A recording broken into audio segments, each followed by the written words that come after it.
range is ludicrous.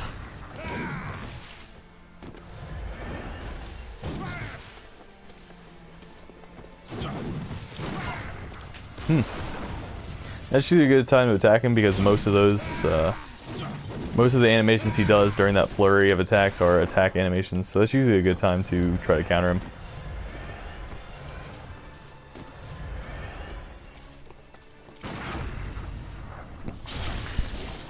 That's usually how good I am at parrying him, but not having my usual run of luck tonight, I guess.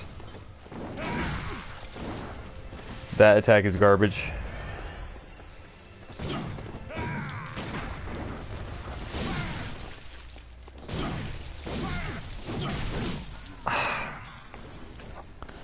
Wow.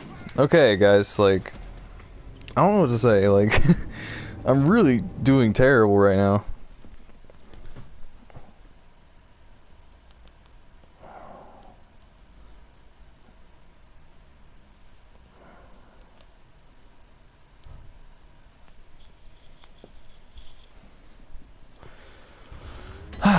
Alright, goodness. I really don't want to get to a point where I have to go farm for health items. Alright, we're still good. Because that would be... I don't have... Yeah, I don't have any. If it gets to that point, I'll probably just sell stuff to get money.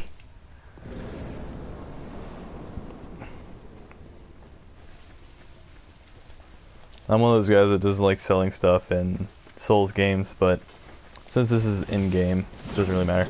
Because this is not the character I would use for New Game Plus. Oh, I didn't even think about that. Yeah, I'll probably do a New Game Plus run on the character at some point. I'll just build up a character and then just go into the New Game, just only stream the New Game Plus run. Yeah, I'll probably do that. Okay. I forgot he does the second attack even if the first one does not connect. Yeah, he teleports with his attacks, so sometimes it's kind of hard to decide when you want to shoot or when you want to attack him in general.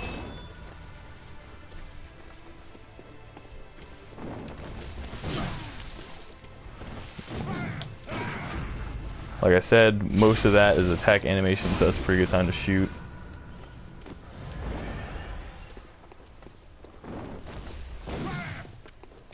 When he rolls is a good time to shoot. That's just hard for me to catch sometimes. Let's get out of this corner.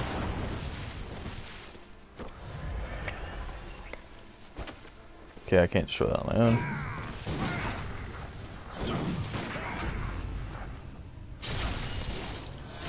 I just like having things out of my way when I'm fighting a boss. Even if it's something that doesn't actually cause me any kind of hindrance, if it's in the way in the environment, I don't like having it there.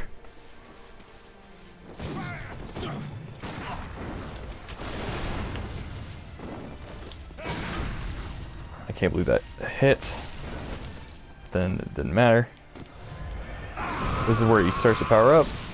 He will no longer become staggered by my attacks.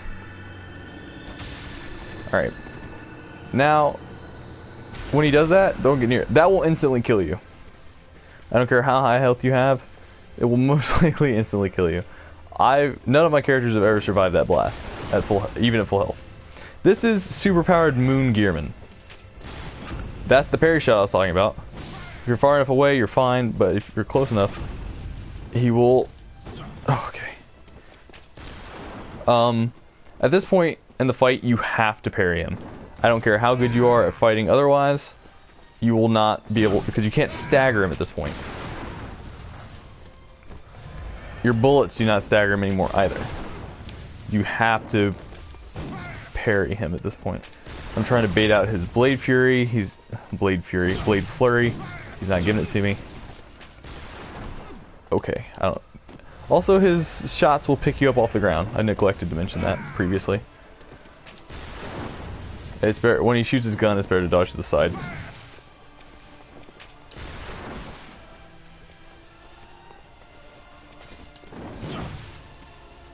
There we go. That's the attack you want him to do. A lot of this attack is... A lot of this fight, I think, is just baiting out attacks.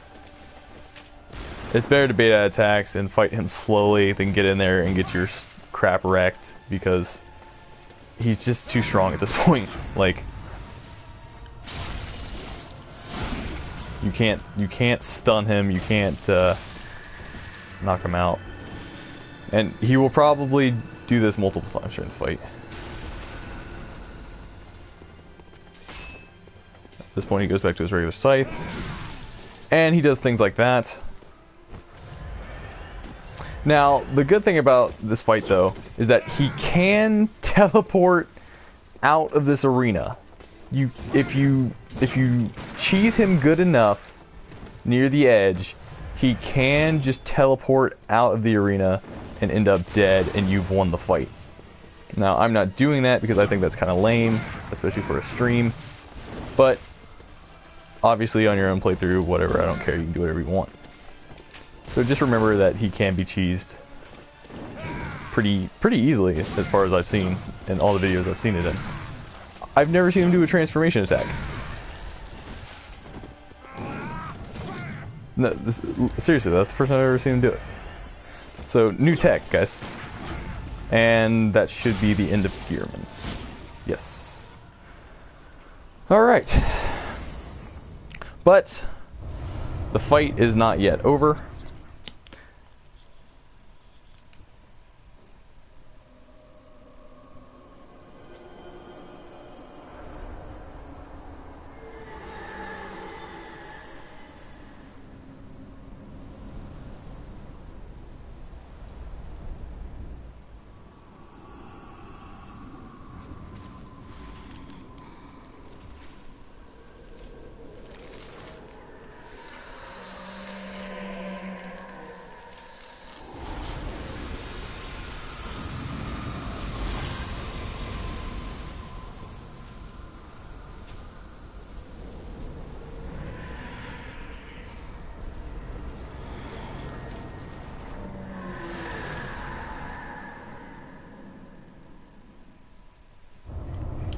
This is the moon presence.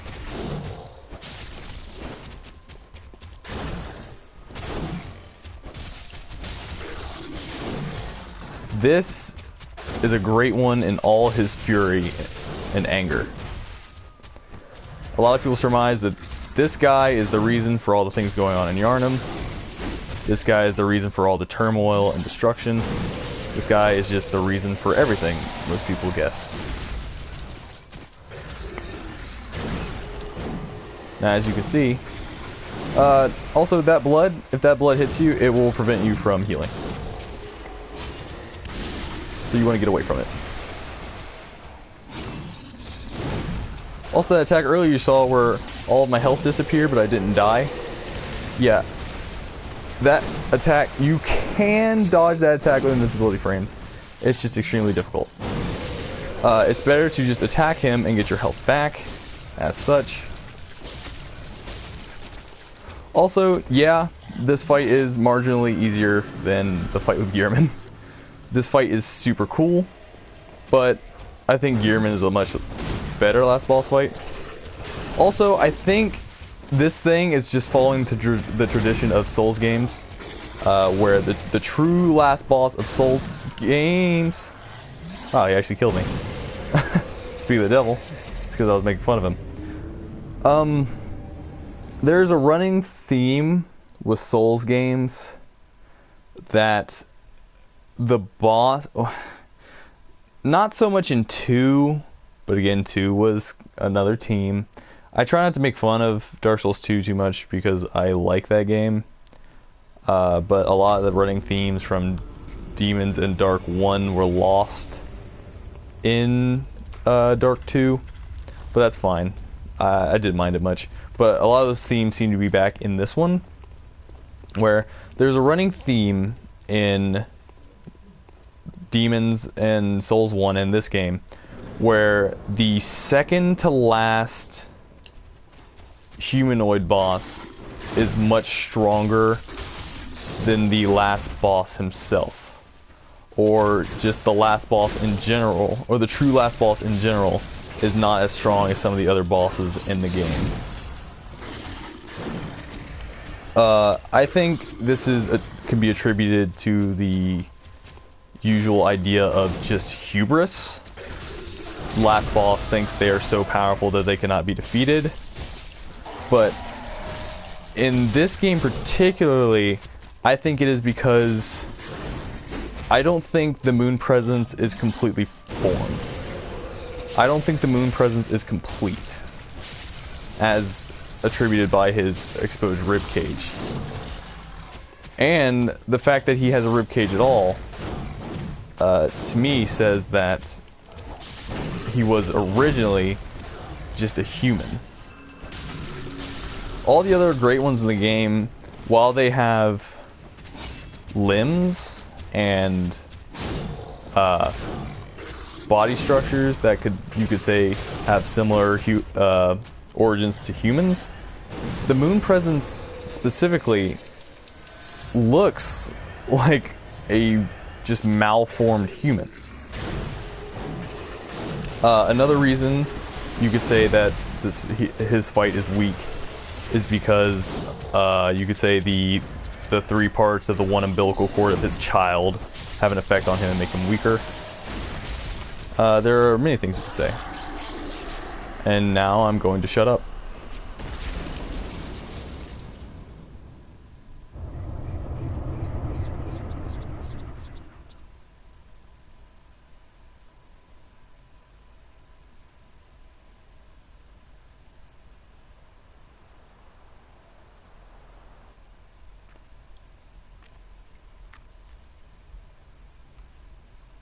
Are you cold?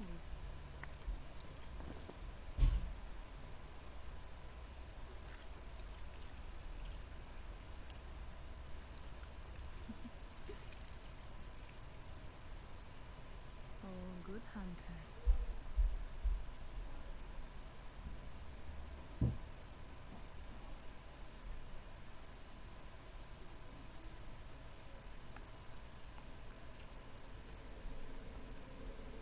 What a twist!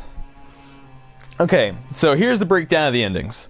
The first ending, when Gearman asks you to die, you can submit your life to Gearman, and you will bend down on your knees, and he will cut your head off with his scythe. And then you wake up in Yharnam when the sun is rising.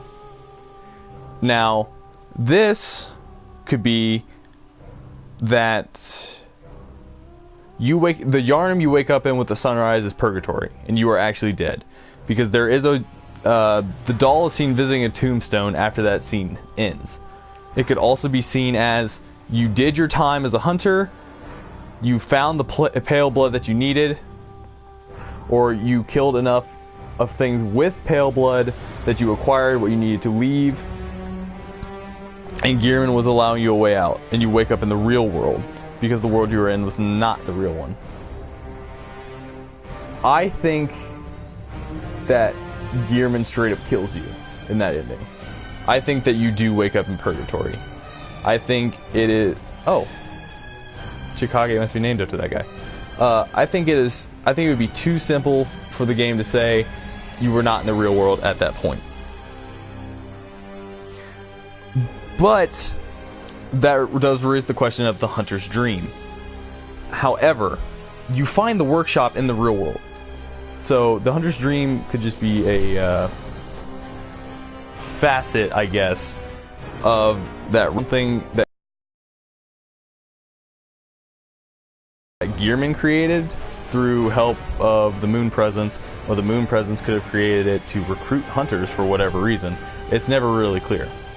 But I do think that it is purgatory or some form of the afterlife, because you are in the real world when you go into Yharnam to fight. You find other hunters and you find regular people who are still alive and experiencing these things. They could be trapped in another dimension, but I don't think the whole thing is a dream. That would be too easy, and it would make sense as far as the other endings go. The second ending, you defeat Gearman, but you do not have the umbilical cords. So the moon presence comes down and grabs you, and instead of being repelled, it is implied that he speaks to you directly through your brain. And through this, you become the new Gehrman. The last scene of that ending is the doll wheeling you to the workshop in Gehrman's chair, and it's implied that you take his place, which leads credence to the idea that Marigot was the Moon President's son, and when Marigot died, he made Gehrman his surrogate son. So when Gehrman's defeated, you become the new surrogate son. I think that ending's pretty cut and dry if you think of it by that lore, so I'm going to leave that alone. Now, the last ending, the ending that I just showed you guys. The Moon Presence is repelled by the umbilical cords, and then you defeat the Moon Presence. It is implied by this ending that you, as a regular human being, have become so strong that you ascend your humanity and you advance your evolution. This is this occurs in the bad end to Demon Souls, the ending to Dark Souls 1 and 2 in general, and the ending of this game. You, as a human or an undead, became so powerful by fighting all these creatures that you have basically become greater than these creatures. Otherwise, you would not have been able to defeat them. So, as this turn of event happens, you become an infant Great One, because the strain of becoming an adult Great One would likely destroy you.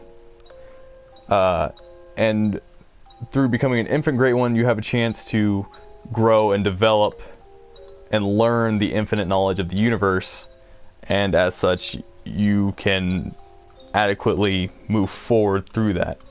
And the description of the trophy for that ending, for this ending even, says that you become an infant Great One and take the next step in humanity's childhood, which says, you know, humanity is a young race, and now, through your power, you have jumped it forward in the evolutionary ladder. We'll go ahead and skip the credits. There's nothing at the end of them, so. But yeah, I mean, that's Bloodborne. Brother with my ex-girl. Here's a number. Psych! It's the wrong number! Ugh, and that's my brother yelling at me. Anyway. So. Anyway, that's Bloodborne. Thanks everyone for joining me. That did not take nearly as long as I thought it would, because I was so super powered at this point. I don't really have much else to say, I guess. I mean, I'm going to stream Mortal Kombat storyline next week and move on from there. But this has been Bloodborne. So, thanks everybody.